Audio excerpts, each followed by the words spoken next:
I'm Lawrence Francis, host of Interpreting Wine, welcoming you to the 2024 Georgia Travel Series. Produced in collaboration with the Georgian National Tourism Administration. This series was recorded in person in Georgia during an intense few days between the 8th and 11th of May 2024. The period marks a comprehensive and varied schedule of wine fairs and celebrations held in and around Tbilisi each year. And across these 3 series episodes, we'll revisit the tradition of past Interpreting Wine City series, but this time expanding our horizons and covering places and cultures outside of the Georgian capital. During the series, we'll hear from a selection of local guests, most born in Georgia, with some guests having moved there in recent years, settled and now calling Georgia their home. This is a series I can't wait to share and is undoubtedly the most up-to-date exploration of Georgia as a travel destination, available anywhere in podcast format. I dare you to hear the stories and passion from this series and not want to start planning your visit today. Please save and share this series on whatever platform you're listening on. Alternatively, you can bookmark interpretingwine.com/Georgia24 for direct access to the series Spotify playlist. Today in episode 562, we feature a virtual snapshot of the rest of Georgia outside of Tbilisi. What I thought would be the most difficult episode to produce has actually proved to be the most enjoyable. As I have spent so little time outside of Tbilisi, I am learning about these places and experiences with you. And in editing the episode, the guests have reawakened my interest in visiting Georgia again and spending more time in the other regions. We kick things off today with another interview recorded at Zero Compromise, where my first guest, Nika Jeiranashvil of Kolagis Wines, was showing his wines and his sense of style to everyone lucky enough to stop by his table to taste. Enjoy. So, the very first night of my trip in Georgia was spent in Kakheti, and it gave me the chance to enjoy a welcome supra at Nicholas Morani. This was shared with, among others, my Georgian guide for the stay and brother, Carlos, Zora, winemaker at Nicholas Morani and a key figure in the Natural Wine Association, whose support, guidance and friendship I'm so grateful for. And it was also there that I met my first guest and new friend, Nika. I'll hand over the mic to him so we can hear more about the incredible journey he's had up until this point and how his life changed when he made the decision to return home to Georgia and start making natural wine in Kakheti. Hello, my name is Nika. Last name Jeiranashvil, a little bit complicated. I'm from Georgia, from eastern side of Georgia, Kakheti region. Which is known for its winemaking. It's the typical winemaking region. I'm from Kakheti. It's Georgian region. My village is called Kolagi, and I named my winery after the village. So my winery is called Kolagis. So with S in the end. So the wines of Kolagi. So because that way I also want to sort of advertise or make popular my village, so it's not only for me, but it's also for the people, other villagers who live in the village, because I see a potential there that others can also become winemakers, especially natural winemakers, because at the moment I'm the only natural winemaker in the village, and everybody else they have vineyards, they make wine, they sell grapes, but unfortunately none of them do organic. So I'm sort of like a pioneer, at this moment, because ages ago, let's say my grandfather, for example, who started our family business, it was 136 years ago. He was a winemaker, and obviously he was doing organic, because at that time there was only organic, there was nothing else. So, and now I'm continuing his traditions, but I want to convert others as well from my village, because what I see is that we do same type of job, same type of work. It's hard. You work in the vineyards every single day from morning until late night until you can see, and I feel pity for my neighbors, let's say, people, my friends who do the same kind of job, and in the end, at the harvest, they sell grapes to the big companies instead of making their own wine and selling as wine. So they sell grapes for a very cheap price. And they get like very small amount of money at the end of the year. They are still happy with that. But I want to show them that there is more to that. There is a potential. So that instead of selling grape, make wine and sell the wine. So that's what I'm trying to do. I'm trying to persuade others. At the moment, the whole village is looking at me. What's going to happen with me and my winery? I also try to explain to them that, look, it takes time. You can't expect from the first or second or third year success. You need at least 5-7 years at least to get to that point, you know. So now everybody's looking and waiting. So if they see that I achieve some success, because at the moment I'm still, I don't get still any profit at the moment because, it's still new. So I have to buy a lot of things, a lot of machinery, a lot of tools, a lot of this, So, but for me it's normal because I know, I knew from the beginning that, it takes some time. So you need like 5-7 years at least. You will be in minus, you will not get any profit. But after that, slowly, you'll start getting a little bit of profit, a little bit of that, and then you start to grow. So this is something that I want to show to them. This is, for our winery, it's 136 years old, but I restarted it, because my great-grandfather started everything, but I restarted it about 4 or 5 years ago. So it's still young, so it still takes time. I think this year will be the first year that now we will export our wines. So far we have been selling our wines only in Georgia. So this year it will be the first time, and now I get interest from United States, so American importers who want to sell wines in the United States. They've been here a couple of months ago. They've tried my wines along with a lot of other wineries, And now the guy, importer company contacted me and they told me, look, I tried more than 70 different companies, about 50 natural winemakers, about 20 non-natural ones, and I tried more than 400 wines, he said, and I choose you. So that's a big thing. So for now we see for the first time now that we are now moving to a different level. So that's already we are going to export. Our approach and our strategy is that we do not compromise quality over quantity. So we do not, at the moment we have about 5,000 bottles per year production. It's very small compared to others, but we are still new. But those 5,000 bottles, we want to make the best. So it has to be the best. So far we are selling in Georgia, and every year we get sold out. Our wines get sold out. If you go to a store, natural wine store or a natural wine bar, you see our wines, it will be probably the most expensive ones because we do everything manually, we do everything by hand, we don't use any heavy machinery, and it's very hard work every day. Most of the time I'm there. I'm here now because of the Natural Wine Festival, but all the time I'm there. From 5 a.m. until 9 p.m. I'm working every single day with my hands, and it's very tough work. It's not easy. But this is something that I like. Because I was not, winemaker all my life. As I said, I started this like 5 years ago. Before, I was an international lawyer. I used to work on investigation of war crimes and crimes against humanity committed back in 2008 during Russia-Georgia war. So I used to work in The Hague, in the Netherlands, at the International Criminal Court, representing victims at the court, and trying to relay the messages from the victims to the court and to explain to the court that, look, this is what the victims are expecting, this is what they want.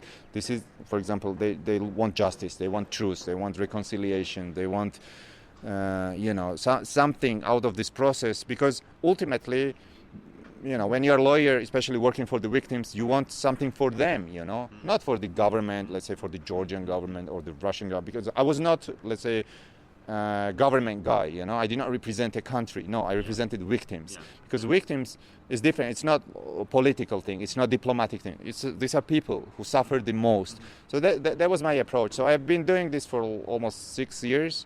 The investigation started back in 2016. That was 8 years after 2008 war. And since then, every single day, I've been helping the court first to settle here in Georgia, to open an office here, let's say in Tbilisi, and to go and to explain to the victims what is this process, what does it mean for them, what rights do they have, etc. And I've always been a natural wine lover. I always loved it, and this movement started about 15-20 years ago in Georgia, sort of restarted. Because we used to do it thousands of years ago, but because of the Soviet times and everything, now it's restarted. And I was always the follower, I was lover, but I was never really a natural winemaker, despite the fact that I had this family connection and we had the winery and everything. But, since my great-grandfathers died, nobody really continued doing it. So when I came back to Georgia, that was after COVID time. I think COVID also had a little bit of influence on that because, when you're stuck at home, you can't go anywhere. You sort of start thinking, what do you want in life? In future, do you want to continue doing working? Okay, this investigation was done, but for me, I was doing it not as an international lawyer, as a career move, but it was because of my country and my people. So I left this field. I decided to leave the field and move back to Georgia.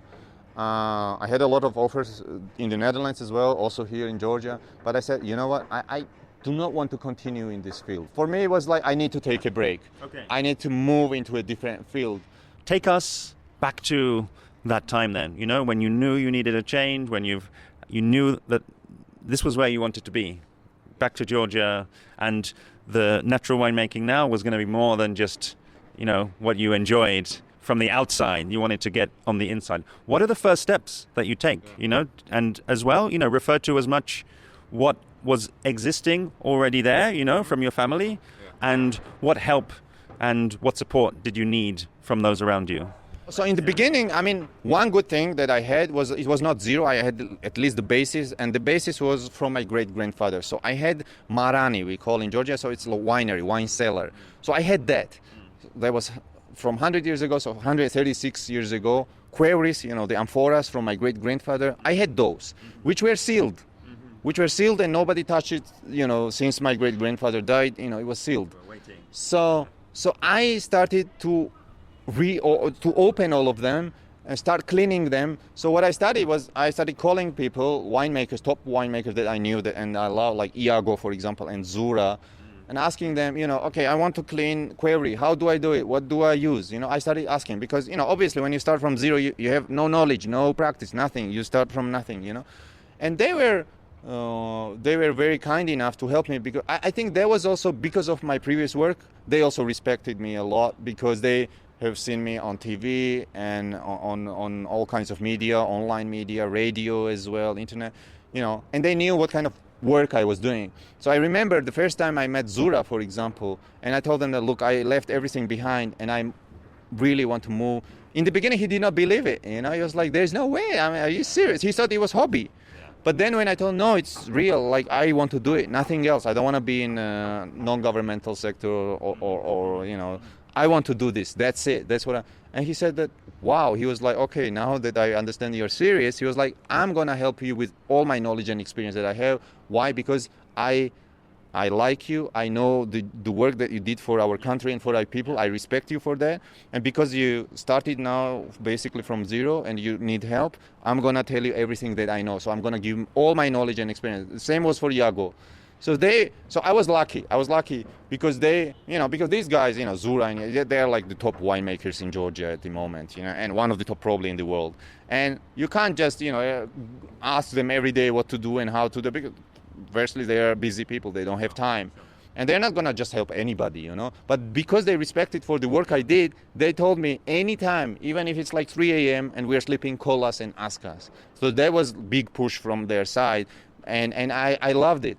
There was already, I found the community within these natural winemakers, and then everybody started helping. Somebody told me, okay, this is how you can make petnat, for example, natural sparkling wine. This is how you can clean query. This is where you can order label for the wine. This is where you can buy the bottle. So then I realized that this is like exactly what I've been looking all my life, like small community of people that helps each other, because there is no competition with each other, because this is very small, despite the fact that we are like nowadays 120 members of the Natural Wine Association. We all help together. Today what I did, I for example had a tour and visited only the new members. I tried their wines, I gave my thing. And I told them, okay, this is my number. If you need help, you want to make petnat, I will help you, because I want to do the same as Zura and Iago and others, the way they helped me. Pretend you and me now, we're standing out in one of your fields, yeah? We're about to do some work. Okay. You're going to teach me how to do the proper work then. So first of all, tell me what are we seeing around us? What does it look like? What does it sound like? What does it kind of feel like there? And then also I think it will be interesting Like, what are the most pressing tasks that are waiting for you now, right there when you get back after the Zero Compromise Fair? So basically, what I like with my vineyards is that, ahead of you, like no matter how hard you work throughout the day and you get tired, it's a lot of physical work, obviously. You work whole day. I make small, like maybe 5-10 minute pauses just to, drink water, maybe eat a little bit just to continue, otherwise it's going to be very tough. But what I like is that, when working in the vineyards, no matter how tired I get, the only thing I really need to do just to relax is just to look above. Because the whole time you look at the wines and the plants and on the ground, but you look above and ahead you see the mountains, the Caucasus. You see, it's so beautiful that just one look at this, it just takes all your attention and everything. You don't feel tired anymore. You just forget it right away. It's just gone. It relaxes and smooths you, and then I don't know. It's like something that you really have to experience yourself. And from our vineyards, you see the whole Alazani Valley. It's called Alazani is a river in Kakheti, and you see the whole Alazani Valley in front of you. And at the end of the Alazani Valley, then starts the huge mountains, Caucasus. And it's always so beautiful with snow at the top of it. And then you realize that this is something really magnificent. This is something created, like this is above you. This is not like human made, This is something really, it feels like you're in a heaven in a way, And it's so beautiful that already you forget like how tired you are, how much you worked all day. No, because it gives you the impression that you're part of something much bigger, And then you remember all the poems that you read in the childhood about those mountains. Then you realize, okay, so this is what they were talking about. You really experience it. And every time I have guests, for example, coming friends from the city, and they're just like half an hour in my vineyard, and they're like, oh my God, this is what we have been missing, Because in the city, you just see constructions, a lot of constructions, a lot of buildings. That's it. You don't really see nature that much, It's always noisy, a lot of cars, a lot of, it's busy, obviously, Tbilisi. But when you go there, it soothes you. You're relaxed, like you don't worry, because here everybody is aggressive in the capital, But in the village, it's different. What I like the most is the people and relationships, because there I find real people. Here, it's different. There, everybody, like, there's nobody that will lie to you or will exaggerate something or will tell you something in a bad way. Everybody's smiling. You see kids that don't even know you, but they are polite. They come say hello, they smile. And every single neighbor and everyone is trying to help each other. It's really something that I miss in the big city, let's say in Tbilisi, or also obviously living abroad. I don't see that, in The Hague, for example, or in Tbilisi. But in the village, it's different, because also it's a small village. Our village, it's called Kolagi. About 600-700 maximum families, It's very little. Everybody knows each other. And everybody respects each other according to the work you do. So who you are, what you have done in your life, and what are you doing now. And accordingly, you get the respect. Like, everybody knows me in the village. In the beginning, I remember the same as I told about Zura, that he did not believe. In the beginning, they were like, no, what? Nika is back here? Because they knew, they have seen me every day on TV, and, And then to say no to everything, go back to the village, they did not believe it. But then they realized every day they see me, and, this guy every day goes and works, and they, in the village, the word spreads really fast. So then after a week, they realized, okay, this is a real deal. He is really doing that. And what I like as well, and what I'm trying to do, is to influence especially younger generation of people who have, unfortunately, sometimes have lost hope, because in the village, there's not really much going on for them, So what they do, they leave villages and they go to big cities to work here, or go to abroad, which is even worse. They leave their families and everything. So I'm trying now to show, especially to the younger generation, that look, there's something here as well. You can work here. You don't have to leave your family, your parents, your whoever, childhood sweetheart. You can be here, and you can still manage to have enough to feed your family. This is what I'm trying. I'm trying to influence, especially new generations, and especially, of course, also the ones that work every day with me, but unfortunately then sell the grapes instead of making wine. So this is sort of the way I see it. My village has a lot of potential. The same goes for whole Georgia, but let's say my village, right? It has a lot of potential, and I want to see more wineries, more natural wineries like me. Because nowadays, this year, I see already difference. Because now I get guests from Canada, from The other day, guys from Malta came, from United States, from all over the world, from France the other day for the first time, this year, just, and I love, so people start to, why? Because they like the natural wine, they already know my wines, they see that there's a location on the Google Maps, and as I said, now I'm the only one, but I want all village to be doing that. So, final question from me, really, Nika. And I think, I already feel inspired, and I'm sure, when you, as a Georgian who's gone abroad and has had the experiences you've had, and you've come back and, as you say, really being genuine and really being the real deal, I'm sure it's very inspiring and very attractive, in the best possible way for people, a positive kind of role model. But I'm sure there's going to be a lot of people listening who maybe they are going to be coming to Tbilisi in the future, or maybe what I really hope is that through hearing your stories and hearing some of the other stories that I'm going to be sharing, they say, wow, Georgia, I never thought about going there. I'm going to go there. So what would you say for somebody who's hearing your mission, feels inspired, isn't Georgian, and maybe is now thinking, they would like to help in some way, or they would like to come and they would like to experience that and see firsthand? What kind of invitation or what kind of message can you send to those people? I think what I would say to them, first of all, they really need to come here, because you can see a lot of videos, you can hear a lot, you can read a lot, but Georgia is something that you really need to experience yourself. What I can say from my end is that we are very, very hospitable people. We love guests. We have saying in Georgian that every guest comes from the God. This is a famous Georgian saying. And we really treat every guest like, the God sent this person to us, So this is really something to experience. Because this is not you don't even need to really plan every day. Let's say if you're planning to go to Georgia, you don't need to know what's going to happen tomorrow, because what you need is just to get here, get to know and meet some good people, and then it happens by itself, because then they will arrange everything for you, And this is what I like. A lot of times, like the other day, the guys that I mentioned came from France. Yeah. They were by car from France.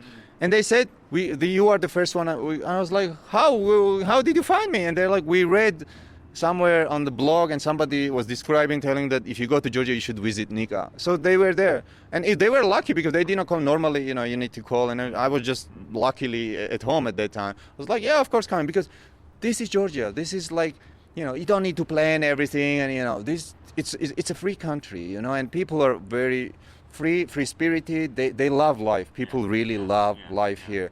So if you like good food, if you like good wine, this is definitely the place to be. And people are very, very, very friendly, very polite, as I said, everybody loves guests. So, this is really, you need to experience. You need to come here and just, and you don't even need to spend too much money or anything. No, you just stay.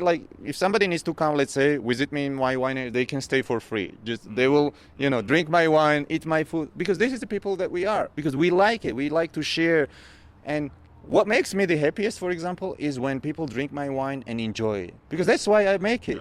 It makes people happy, So, and I think it goes same for all the natural winemakers and the association members. This is why we do it, because ultimately this is not for money. Because if you do this as a business as for money, I think then you should do something else. Not natural wine, but just other wine that costs you less and you make more money. But everybody that is natural winemaker, that is real person, that in today's life, in 21st century, 2024, sometimes it's hard to find this kind of people, because everybody is so consumed of everyday routine and everything that you don't think about this. But when you come to Georgia, I think one thing that I would tell definitely every guest that is potentially thinking to come here, this is reality. You feel here that this is real. These are real people. This is real food, real drinks, everything.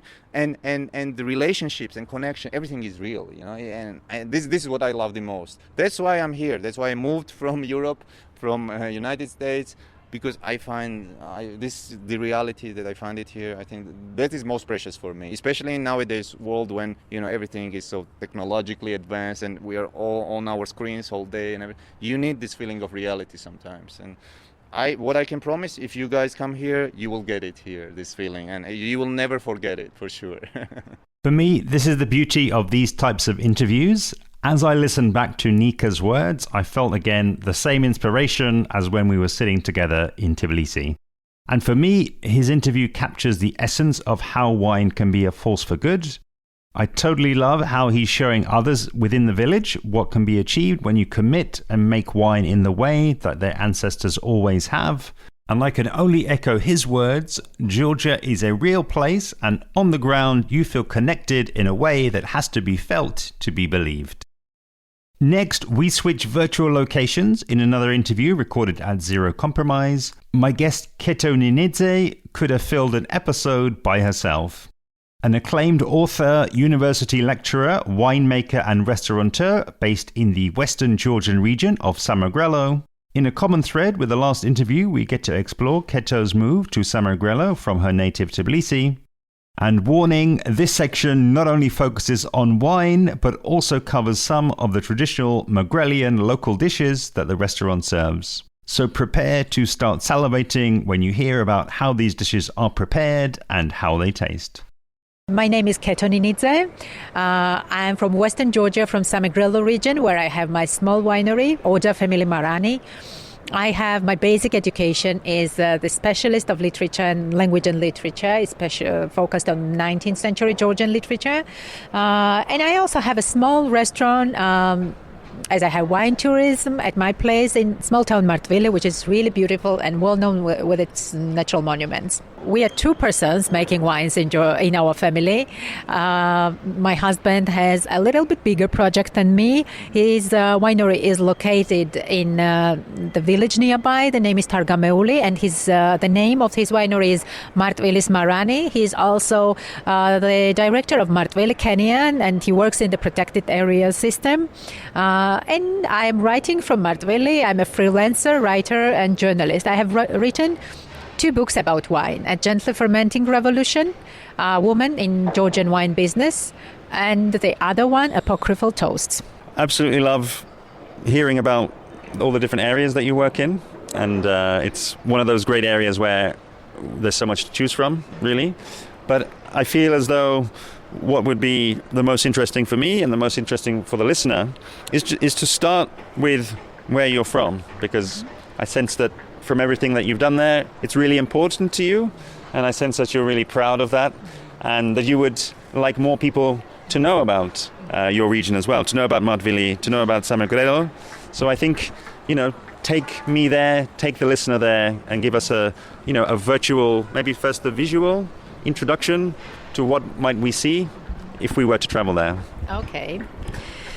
Martvili is the small town of Western Georgia, Samegrelo region, where I live. I was born in Tbilisi, and we settled in Martvili in 2016 with my family, with my husband and 2 daughters, in an ancestral house, Oda house. The name of the houses like that is especially spread in Western Georgia. The wooden houses, 2-storied buildings, the very old one where we live now. This is ancestral house built in 1923. And when we came to this region, it was very popular culture. Agriculture was a hazelnut farming. But we knew, and my husband had this family experience of viticulture and grafting, and we were very passionate about planting the vineyards in Martvili to revive this old tradition. And almost no one was making wines and planting the grapes, ojaleshi, which is typical for this region. And when we cut the hazelnut garden and planted the vineyards instead, everyone was astonished, because this was so different from what the people were doing at that time. Hazelnut was really expensive. Even Ferrero Rocher had its farming in Samegrelo, and many people were doing this job. Even our many friends from Tbilisi planted hazelnut at that time in Samegrelo especially. But we planted vineyard. And several years have passed after that, 8 years. And now viticulture becomes more and more popular in Samegrelo region. My restaurant was also, my winery was also the first place leading wine tourism in Samegrelo. So we did a kind of this groundbreaking job for wine in Samegrelo. But there was a wonderful culture before Soviet times of viticulture and winemaking in this region. Now they were making like very dark, bold reds, especially, but also whites. Very well known in the old literature. But after Soviet time, as this region was not regarded as something to rely on in viticulture, so this experience almost stopped. Samegrelo is Western Georgia. It's closer to the occupied region, Abkhazia. So next to Samegrelo, it is Abkhazia. And especially Martvili is very well known with its natural monuments. There are tremendous waterfalls, very beautiful caves, canyons also, which also became popular recently, and many travelers are going around. It's really green and beautiful, and many waterfalls give you this energy of water, and many people are inspired by the nature of Samegrelo. And some parts of Samegrelo lie alongside the Black Sea. Samegrelo has a mountain part, very beautiful, where you can see the beautiful lakes, especially Tobavarchili lakes. The people are great. They speak Megrelian language. In Georgia, we have three different languages. One of the oldest languages is Megrelian language, which has also different dialects. And my husband speaks fluent Megrelian because he has wonderful experience in his childhood, living during holidays in Samegrelo and helping his shepherd grandfather farming the goats. So mostly people have cows and goats, especially in the mountain parts of Samegrelo, in Zalenjicha, but in Martvili as well. Some parts are really flat, very beautiful, but mostly Samegrelo has hills, beautiful mountains, and beautiful natural monuments. Okay, amazing. Yeah, I love it already. And I think really, where I think you've naturally taken us, and you've already started to talk about, I really want to talk about the tourism, really, and the way that people spend their time when they go to visit this particular region. And you've got, I think, two fabulous insights that always go so well together when we think about and we talk about wine tourism and we talk about food tourism, because, what goes better together than the food and wine. So I just wonder if, let's start with the wine, why not? Please, describe, I think firstly, because I do have a lot of wine geeks, and I'm a wine geek, listeners. So talk a bit about what might be some of the different grape varieties that are planted over there in Western Georgia, in this different terroir, which I believe is quite different from Kakheti, which a lot of the listeners will have heard about. And then that will, I think, naturally take us through into what might be some differences in terms of the wine styles and how they show up in the glass. Historically, Martvili, the place where I live, this region was regarded as the best vine-growing region of Samegrelo, because now many things have been changed during climate change, but the rest of the Samegrelo was pretty wet. So the rest part was less regarded as a viticultural region. And besides, in my region, in Martvili, there was a history of the noble family producing the high-quality grapes and wines, like more French style. But also in the mountain regions, the people were making mostly white wines, like Chvitiluri, for instance. And this is amazing how Georgia's small wineries and small growers are trying to revive the old forgotten Megrelian varieties, because it's hard to believe, but in Samegrelo there was up to 60 indigenous varieties, and in Abkhazia plus 60. So total in Samegrelo and Abkhazia had 120 something like that varieties. Both reds, whites, but indigenous, which were located, grown in these regions only. They were not growing Kakhetian varieties. They were not also growing international varieties. Like in some Kakheti's farmings, you can see some international varieties as well. But Megrelian was very authentic in that way. But, since 19th century, when the fungal diseases spread everywhere in Europe as well, in the United States, it affected Samegrelo's vineyards very much because it's pretty wet. It's really humid climate there. And the people at that time, of course, did not know to spray because they were not using the pesticides at that time. And most of the vineyards were just damaged, and the people lost their vineyards. Like in some places, 1/7 of the vineyards remained. So it was pretty brutal situation, and people started to learn how to spray. And then the pest phylloxera came in 90s of 18th century. And it was also a great disaster, and people started to graft, because before that, the people were growing the grapes or Ojaleshi grapes on the trees. So it was a kind of training system that growing trees, vines on the trees. And then people started to make a little bit lower this training system to spray and to handle better. And they started to graft as well. And grafting was the only solution. They could survive their vines. And then First World War started, and there was no one to take care to the vineyards. Mostly women were taking care to the vineyards. So they contributed a lot, women in Georgia, during the wars. And, our history is always a war, because we are on a crossroad. And women had a great contribution towards keeping the vineyards, that identity. And of course, during Soviet times, especially during Stalin's period, there were 5-year plans, and the state was deciding everything. Of course, there were no commercial projects, right? Of course. And the state had this plan to keep only 10 varieties totally in Georgia. And most of the varieties almost disappeared. Just people were keeping some varieties in their vineyards, just several individuals, and that's how it survived. And we're lucky that we have a state nursery now keeping 340 varieties from those 500 and something. It's still really hard to gain those varieties. We don't have an access to multiply, to graft and take some young plants and plant those vineyards with these Megrelian varieties. And we are growing only Ojaleshi from those 60.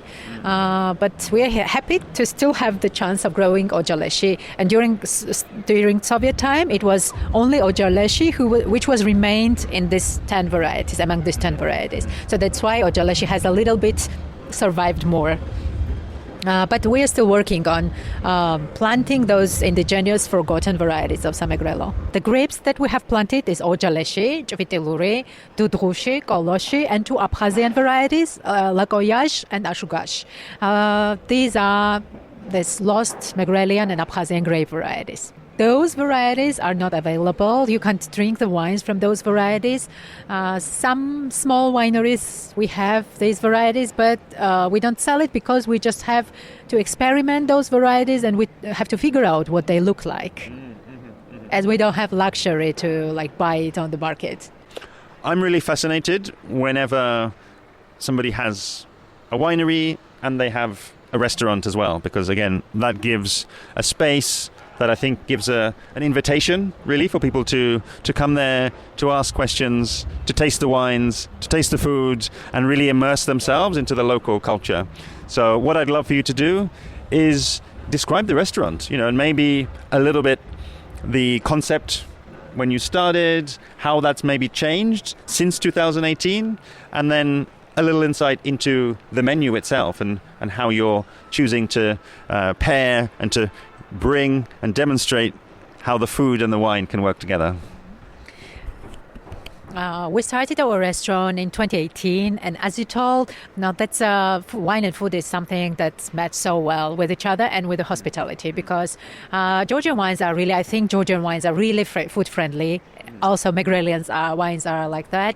Then we started to introduce the very popular Megrelian food, like LRG, like harcho, like romi, polenta style dish, and which were very popular, and it's a kind of must-eat dishes in Samegrelo.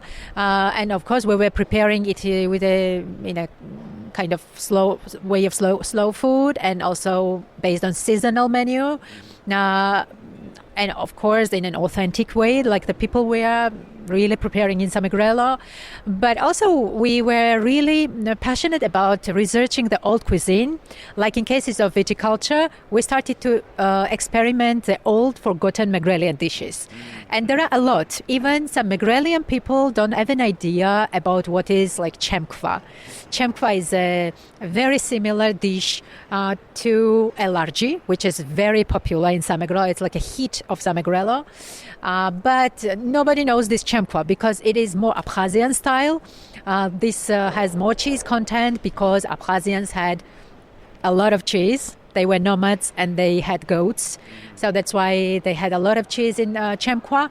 And this represents very well this Megrelian and Abkhazian food culture as it was in the previous times. Of course, it's also a gesture from us, the interest towards our ancestors, towards the old generations, but also to revive which is really valuable also today. First of all, I have to say that in the gate, we have a sign that Russia is an occupier and the guests who agree with that are always welcome to our house.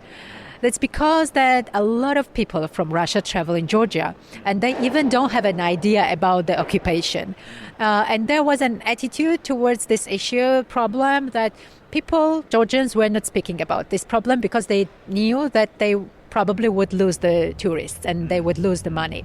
So, of course, we did not mind that. We did not care that. For us, it was the most important thing was to protect the values of our culture, our people, and also to show the solidarity towards the people who died in wars or who are still kidnapped during this so-called borderization, which still happens. So we wanted to say that we don't need this money, but the people, of course, from Russia who agree that 20% of Georgia is occupied by Russia, of course they are welcome to our house. So that does not mean that we are choosing the people according to their ethnicity. Then, of course, we are hosting the people, try to be this experience really personal, because we also travel a lot in the different countries, and we have really been in the very touristic places as well as in the places where we took some really valuable experiences.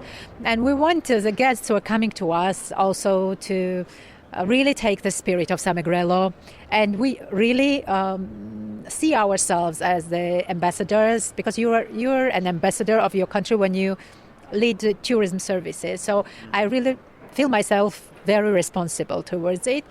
And I'm happy to tell the people stories, what I'm now telling to you. And I'm always very happy when the people are listening to me with interest. There is also some shows of how the kind of so-called master classes or cooking classes. When we prepare the food for people, also we have a tour in the winery where I tell the story of Samegrelo's viticulture and winemaking, and also our place in this history as well. And we show this old collective vineyard of the Megrelian grape varieties. And the people mostly come to us who are interested in this old culture and introducing this culture, and also some personal touches, because this is not the place where tourists come, eat khachapuri and go. This is the place where we try to give the experience to the people.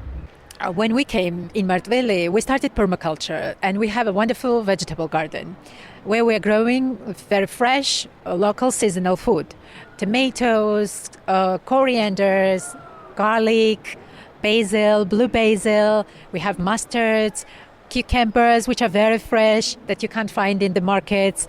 And we're harvesting every day, like our peas, our tomatoes, and the products are giving us the vibes that to prepare something, to create something every day new, because we also have everyday offers, but also to prepare something very traditional, like elargi, for instance, and sometimes very traditional dishes, like elargi, for instance, which where you need the corn flour, a little bit thickly milled. We call it gherghili, which is used for the base to mix the local sulguni cheese, and it is very stretchy, and Megrelians love to stretch it, love to show you this show, and they even have some proverbs that you have to, the cook is worth a cook when he or she stretches a large until gate. So it has to be really stretchy and really fresh. We have corn flour and cheese from the people who are working for us, from their families, because most of the people in Samegrelo, they have small farmings, like small plots where they grow also permaculture. They don't probably know the term, but the companion plants, like corn, like this pumpkins, and all the stuff like Three Sisters. And they have also a few, just a couple of cows, and they are feeding their families. And we have a luxury also to have the suppliers like this, just the families, small family farmings, and we try to also empower them. It's really inspiring process. Now, when you pick every day the fresh herbs or vegetables, and every day is to start creating some fusions from the traditional cuisine and to give it a shape in a kind of modern shape. And it's really fun and inspiring process, and the people are very happy about that. A bittersweet moment now as we head into the final interview recorded during my visit. The location for which was the annual Shirikelibi Fair, held a short drive outside of Tbilisi at Iago's winery, named after the owner and first guest from the series, Iago Bitarishvili. This is an intimate, family-friendly, natural wine-focused fair, which features several producers who weren't present at any other fair during the week. My final guest, Nina Charchanidze, has already more than 20 years' experience working in tourism and is a perfect voice to place Georgian tourism in a broader context.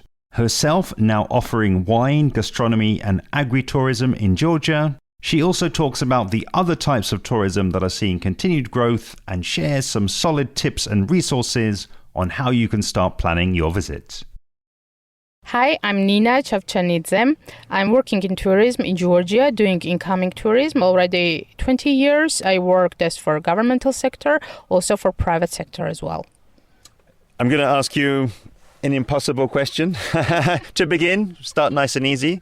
At a really high level, could you start to talk about some of the trends that you've noticed over those 20 years? And, I know that's a massive question, so maybe, keep it personal to what you've seen and what you've experienced. What I like most of all is that, for example, for 15 years ago, when I went for some travel fairs outside of the country, people always asked, question was done very often, that where is Georgia? Just show me on the map, where is it, which country is it, or is it a part of some other country, etc., etc. But what happens now, and I'm happy with this, that we really did a big job for this, to promote our country, that people does not ask the same question now. It comes very rare, to be honest, and I'm really happy with this because people know now Georgia with many points. So it is wine, it is culture, it is cuisine, etc., nature, and many things.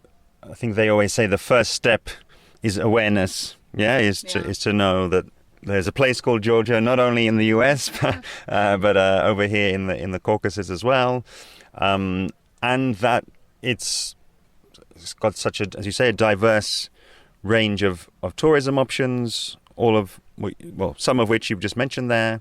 I think something that's really stood out for me, coming here, speaking to people, trying the wine, has been the differences, I would say, kind of region to region.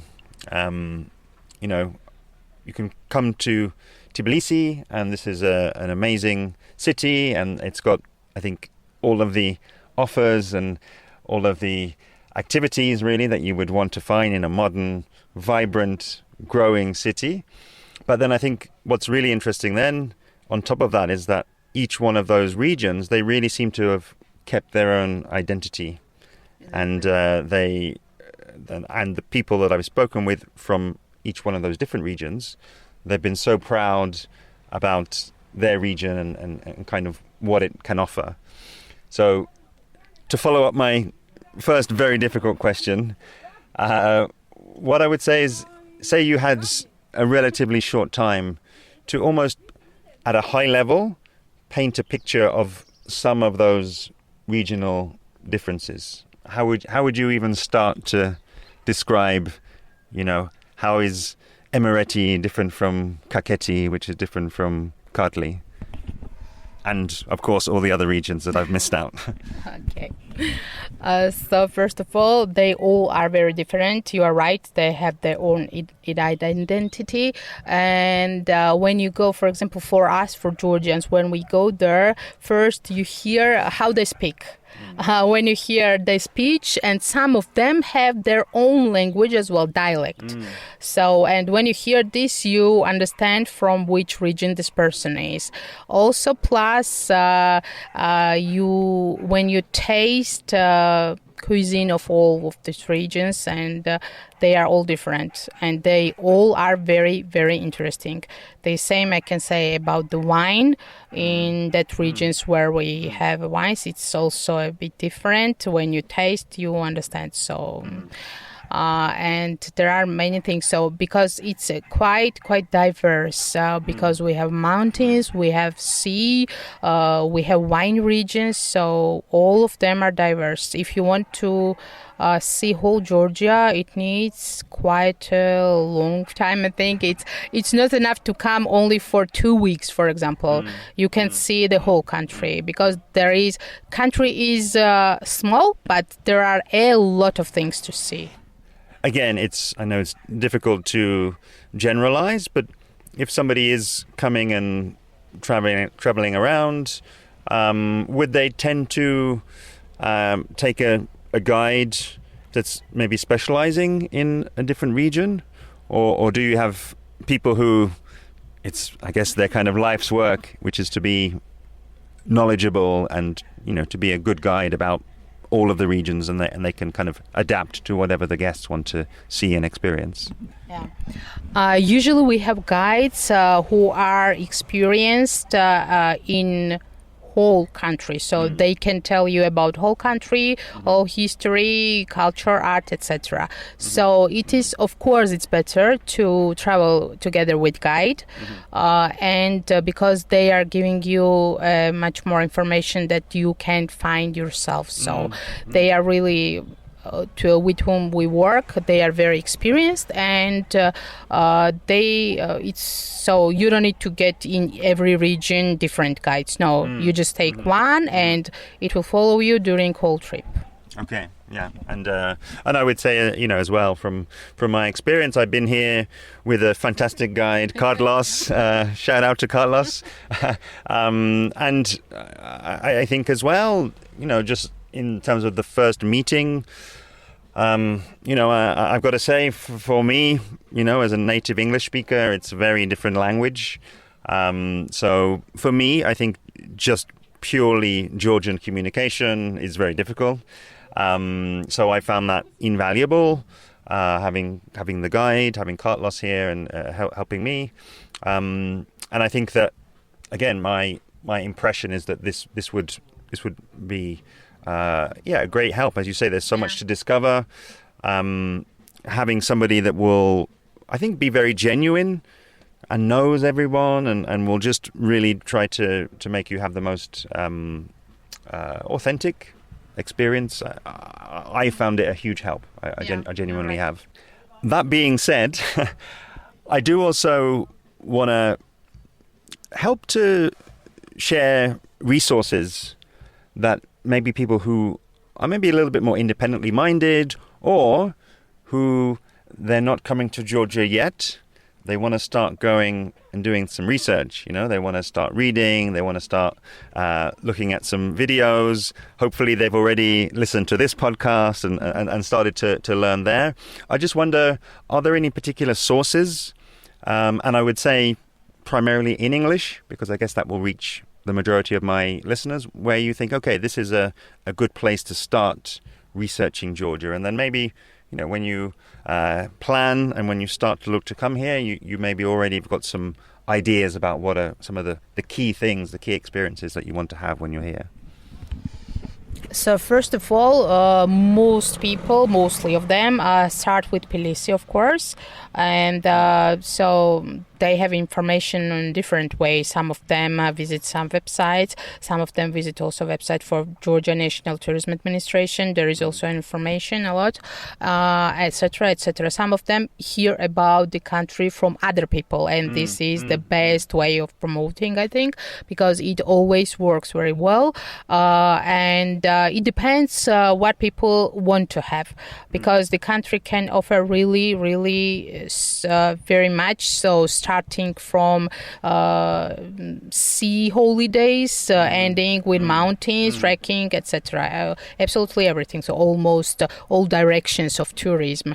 So it depends what you want to have. So after it goes, if you contact some agency or some guide, etc., so they will plan whole trip for you exactly so as you want. So you can find really what is very attractive in Georgia, that you can find many things, many attractiveness and everything what you would like to have. So starting from mice tourism and I don't know, there wine tourism, gastronomy, agritourism, trekking, skiing, etc., etc.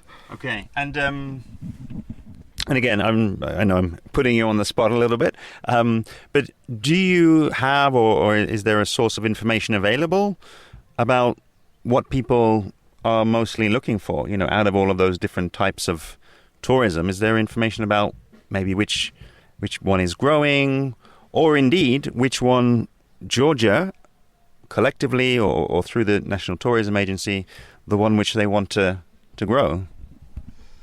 Yes, most popular is usually cultural tourism, but also then comes adventures, etc., etc. So you can find information also on Georgia National Tourism Administration's website. They have all these directions what we have, and also other information, statistics, etc.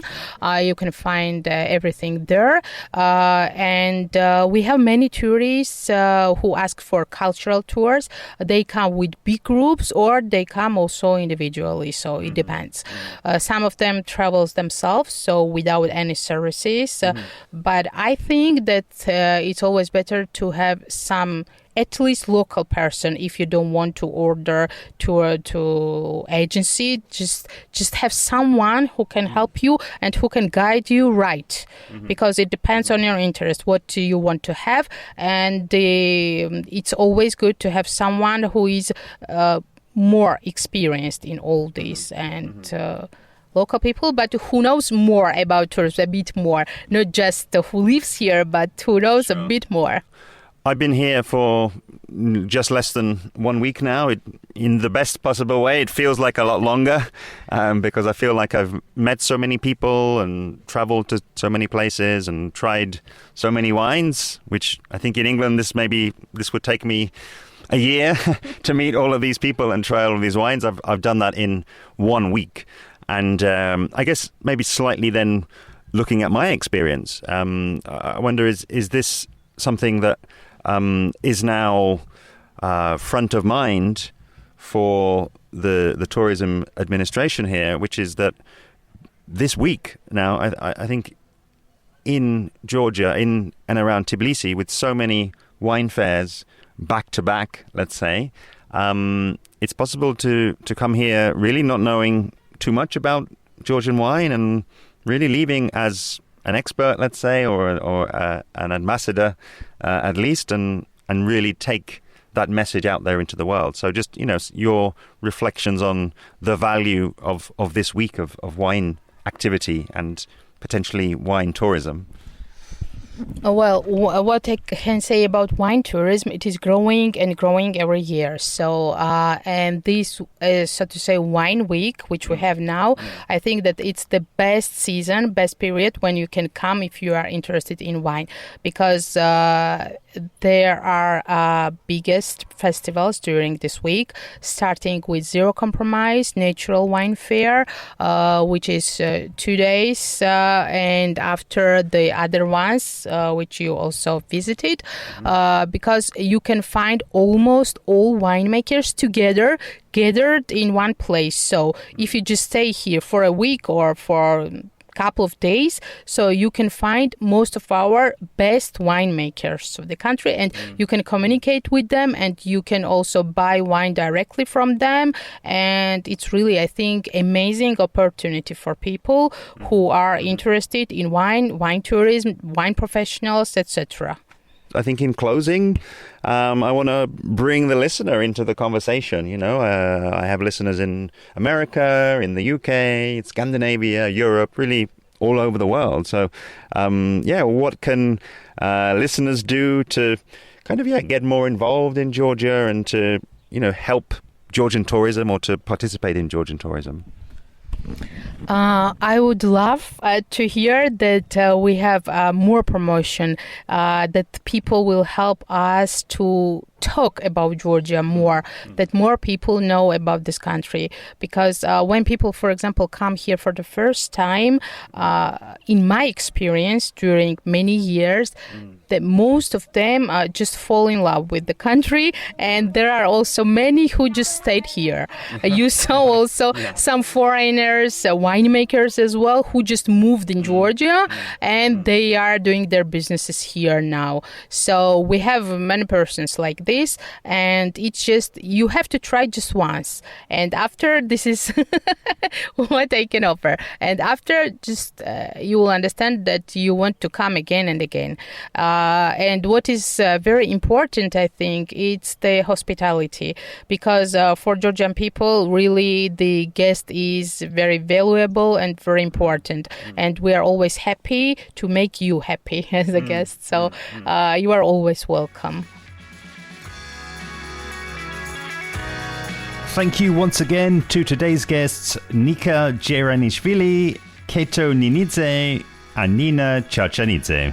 You can, of course, discover all series guests by searching them online or on social media, and the full names of all guests is included in the show notes of each episode. If you do reach out to them, please let them know you heard their episode on Interpreting Wine. The Georgian National Tourism Administration website is gnta.ge, which is linked below, and they also have a presence on social media. And that does unfortunately bring the 2024 Georgia Travel Series to a close. All that's left to say is a huge thank you to all series guests and to everyone I met during my magical week in Georgia. Definitely a small country with a huge heart and somewhere I can't wait to revisit.